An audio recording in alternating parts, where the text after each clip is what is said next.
I think it is inappropriate to ask me what Dr. Peter Kernoff would have told patients. That's not the question, Professor Lee. What is the question? The question, I'll say it again, the question is, do you consider, as at 1979 or 1980, that patients should have been told that their treatment carried with it a risk of developing non-A, non-B hepatitis, which was believed to be a serious condition with long-term consequences? Can I answer that question?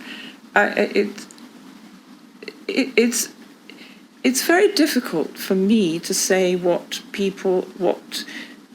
consultants delivering care at that time should have said.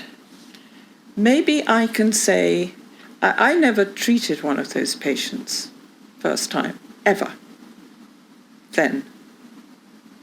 In 1979? No, I wasn't there. Yes, I know.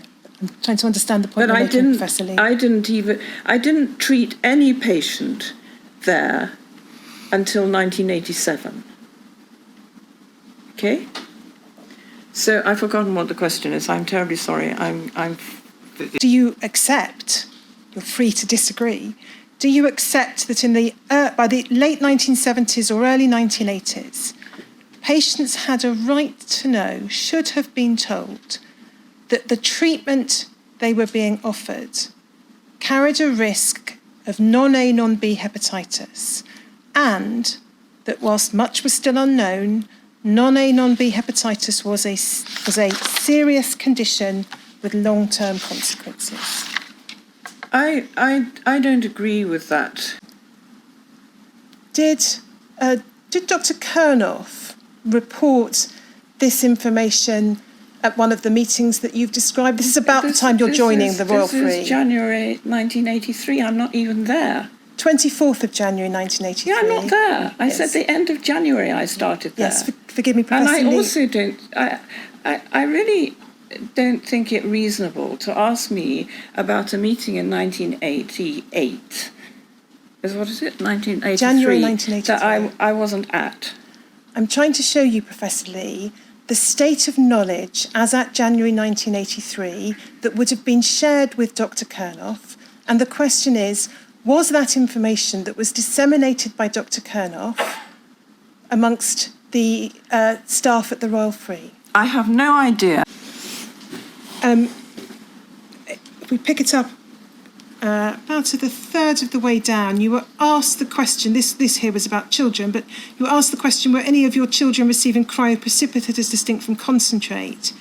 And you said no.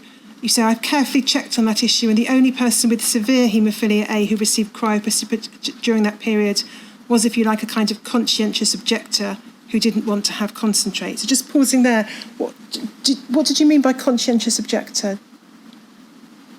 It was somebody who didn't want to have blood products. I don't think... Is a conscientious objector the right word, actually?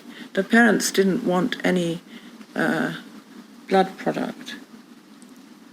Well, you describe it there as a patient who received cryoprecipitate.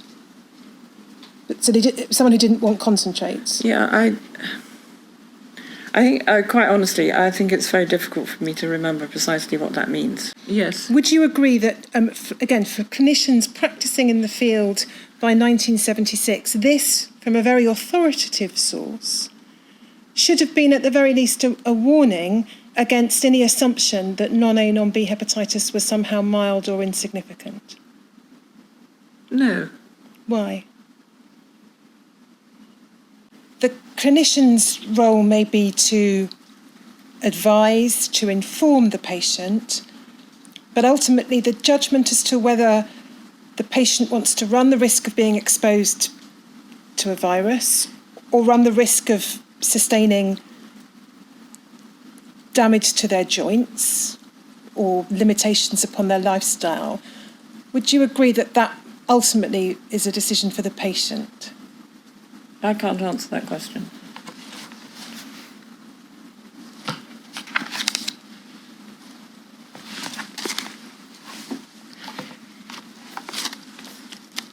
Would you accept, in light of the material that we've looked at, indeed, and any other material that you're aware of from the second half of the 1970s, that it should have been appreciated by haematologists by the end of the 1970s at least, that non-A, non-B hepatitis was a clinically significant condition which carried a significant risk of causing liver disease?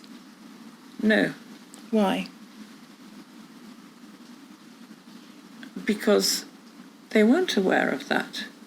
Well, Dr. Canoff is saying it in terms. It's a serious disease with long-term Yes, you asked consequences. me about all haematologists, didn't you? What was your question? I'm asking you whether you would accept that, in general, haematologists should have known by the end of the 1970s that non-A, non-B hepatitis was a clinically significant condition which carried a significant risk of causing liver disease. I suppose what I would say in answer to that is, in an ideal world, they should have known. Factor 8. Exposing the contaminated blood scandal